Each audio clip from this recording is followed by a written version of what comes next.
Fala família, bem-vindos ao canal Brasil em Foco e essa notícia vem diretamente com Gustavo Gayer. Moraes usa documento falso para prender e torturar cidadão.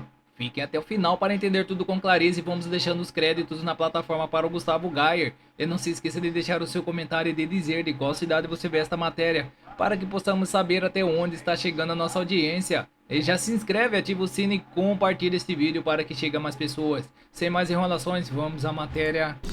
Essa informação saiu no meio dessa semana, mas eu fiz questão de deixar para falar isso hoje, domingo. Porque domingo, normalmente, a gente tem mais audiência, as pessoas estão em casa, elas estão com o celular nas mãos e mais tempo livre para assistir. Esse cara aqui, Felipe Martins, é um amigo pessoal. É um homem honrado, que nunca fez nada errado na sua vida e está preso hoje a mando do Alexandre de Moraes. Ele foi preso inicialmente, como você deve saber, porque o Alexandre de Moraes disse que ele tentou fugir do Brasil. Alexandre de Moraes apresentou um documento falando que ele havia dado entrada nos Estados Unidos. Desde então, ele nunca mais conseguiu sair da prisão. Quando sai, tinha que ir toda segunda-feira para assinar. Inventaram que ele tinha acessado o LinkedIn dele, colocou ele de volta na prisão. O que o Alexandre de Moraes e o STF fez com esse homem, com esse jovem, ele é um jovem, é uma das coisas mais perversas que eu já vi na minha vida. Tudo isso porque queriam encurralar ele. Queriam fazer com ele o que fizeram com Mauro Cid. Mauro Cid foi mole, foi fraco e falou exatamente o que a Polícia Federal e o Moraes queria que ele falasse para prender o Bolsonaro. Este homem aqui que está na sua frente, ó, esse aqui, não. Meses numa solitária, ele não cedeu. Inclusive, eu faço questão de mostrar esse vídeo. Jamais eu me dignaria a falar mentiras contra um homem que eu jamais vi fazer coisa errada, que teve a vida toda revirada, processo após processo tem sido engavetado, tem sido arquivado porque não encontram nada. Então eu jamais me dignaria a fazer isso. Deixei de forma muito clara. Não delatei, não irei delatar, não fiz isso porque não há o que delatar. E eu não falarei mentiras, não falarei nada que possa causar injustiça ao presidente, a outras pessoas, a quem quer que seja. Resumindo, ele está quase 3 anos preso porque ele não aceitou falar o que não era verdade, como o Mauro Cid fez para condenar Bolsonaro. 3 anos. Inicialmente, sua prisão se deu porque Alexandre de Moraes disse que ele fugiu do Brasil e entrou nos Estados Unidos. Essa matéria apareceu essa semana. Justiça americana diz que é falso o documento dos Estados Unidos usado pelo STF para prender Felipe Martins. Juiz federal criticou o governo americano e determinou a entrega das informações sobre responsáveis pelo registro falso. Quem foi que foi nos Estados Unidos e fabricou um registro falso para prender Felipe Martins? O que nós sabemos é que Fábio Shor, aquele delegado do STF, o delegado do Moraes, ele estava lá no período em que foi produzido esse relatório, esse documento falso. E aí, esse documento falso foi usado para prender o Felipe Martins, que durante o julgamento, as testemunhas disseram que ele não esteve em reunião nenhuma de golpe e que ele não viu nenhuma, não sabia de nenhuma minuta de golpe. Ele não tem nada a ver com nada, mas está preso. Preso e condenado a 20 e tantos anos. Um juiz federal nos Estados Unidos concluiu que o registro de imigração americano utilizado pelo ministro Alexandre de Moraes do STF para decretar prisão preventiva de Felipe Martins em 2024 era fraudulento. O magistrado Gregory A. Presnell, nomeado pelo ex-presidente democrata Bill Clinton, ou seja, ele é um cara do Bill Clinton, criticou duramente as agências americanas por esse registro falso, por se recusarem a revelar quem foi o responsável. Agora, eles vão ter que mostrar, né, quem é o responsável. O juiz emitiu essas conclusões e determinou a entrega à justiça dos documentos que permitam identificar o modo como esse registro aconteceu e quais são os envolvidos no caso. Durante a audiência realizada em março, a transcrição oficial da audiência foi obtida pela Folha. Nós vamos saber em breve quem foi o capanga jagunço da Polícia Federal, delegado da Polícia Federal, Amando Alexandre de Moraes, que fabricou este documento. Se foi um membro de uma instituição americana, essa pessoa será presa e ela será obrigada a delatar quem foi que pediu. Nós estamos falando de um crime internacional. A nossa Suprema Corte usou um documento falso para prender alguém, para, tendo essa pessoa presa, poder torturá-la psicologicamente e extrair dela uma delação falsa para prender o Bolsonaro, que hoje está preso e não pode participar das eleições, não pode escrever uma carta, não pode gravar um vídeo, dar uma entrevista, usar redes sociais e nem sequer encontrar o seu filho. Olha onde nós chegamos, gente. Olha o buraco moral que o Brasil se encontra agora. Tudo por causa de um homem que nunca teve nem sequer um voto. E por que ele chegou a ter tanto poder assim?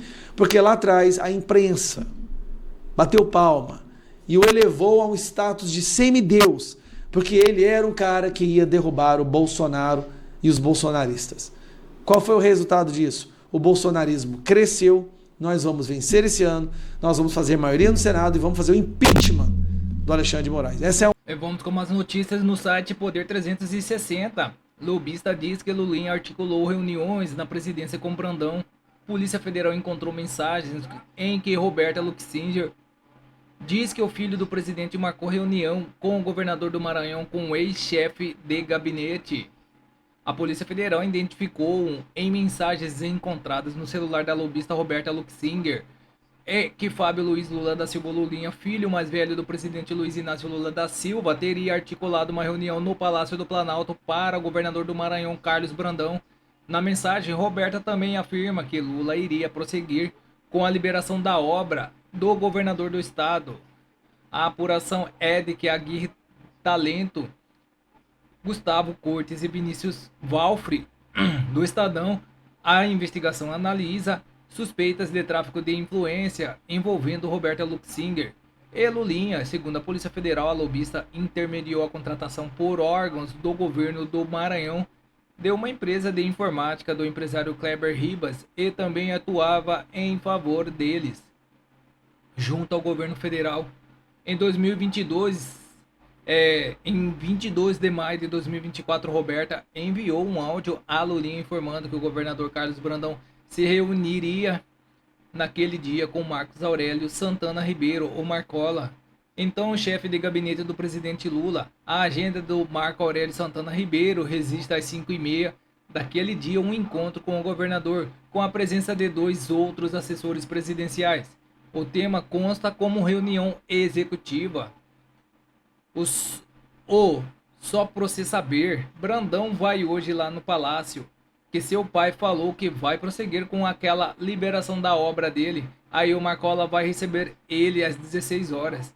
Eu já avisei o Brandão que você conseguiu a agenda. Então, se quiser falar com o governador, tá confirmado às 16 horas fazer uma moral, tá? Disse Roberta na mensagem conforme transcrição da Polícia Federal.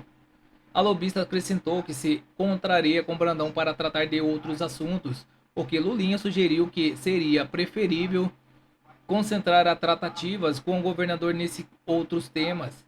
Um mês depois da reunião, em 21 de junho de 2024, Lula foi a São Luís e anunciou um pacote de 59 bilhões em obras para o Maranhão.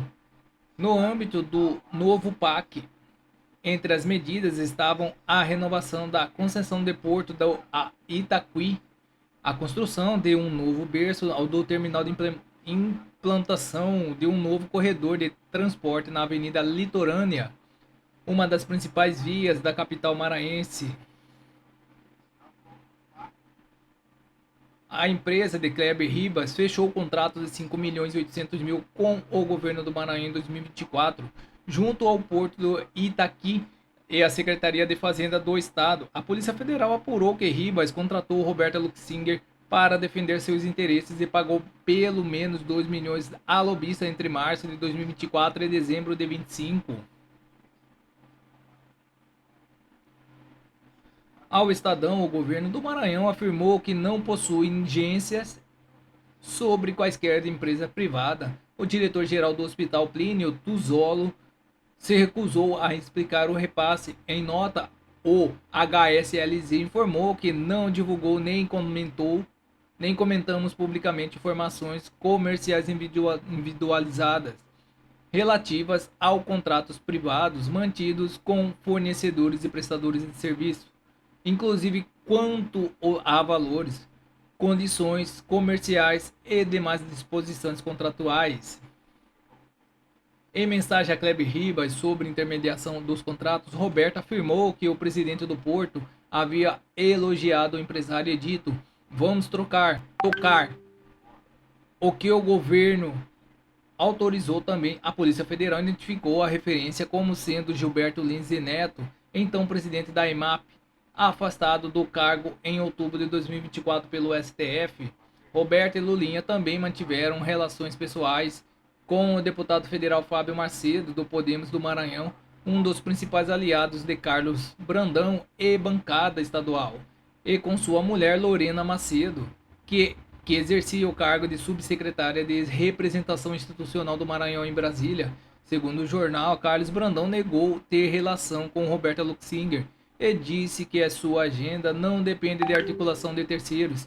Em nota, o governo afirmou que Lula é um grande aliado do Maranhão, onde grandes obras estão sendo executadas a partir dessa parceria com o governo federal e diversas áreas.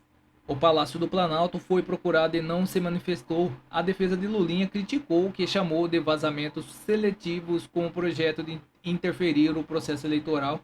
A defesa de Kleber Ribas afirmou ao Estadão que nem Kleber Ribas nem Structure possuem ou possuíram contrato com o Dataprev, objeto do inquérito citado, e que nenhum dos dois mantém ou manteve qualquer relação comercial com Fábio Luiz ou Lulinha. O Poder 360, a defesa de Lulinha, voltou a criticar o que se considera como vazamento criminoso das investigações, segundo o advogado Marco Aurélio Carvalho, a um objetivo de influenciar o processo eleitoral utilizando o filho do presidente sem que haja provas que o criminem. Enquanto isso, Flávio Bolsonaro segue sem explicar a compra de uma mansão de 6 milhões em área nobre de Brasília. Ele já explicou. É alvo de denúncias por rachadinha e lavagem de dinheiro e tem investigações que apontam ligação com milícias do Rio de Janeiro, afirma Carvalho. Procuradas por este jornal digital, a defesa de Marcola, Roberta Luxinger e Antônio não quiseram se manifestar. O Poder 360 procurou o Palácio do Planalto para se manifestar sobre a reportagem do Estadão. Até o momento não houve resposta. Então é isso, pessoal. Essas são as notícias que estão circulando nas mídias da internet. Não se esqueça de se inscrever, deixar o seu like e clicar no sino para mais informações sobre política. Agradeço a todos pela audiência.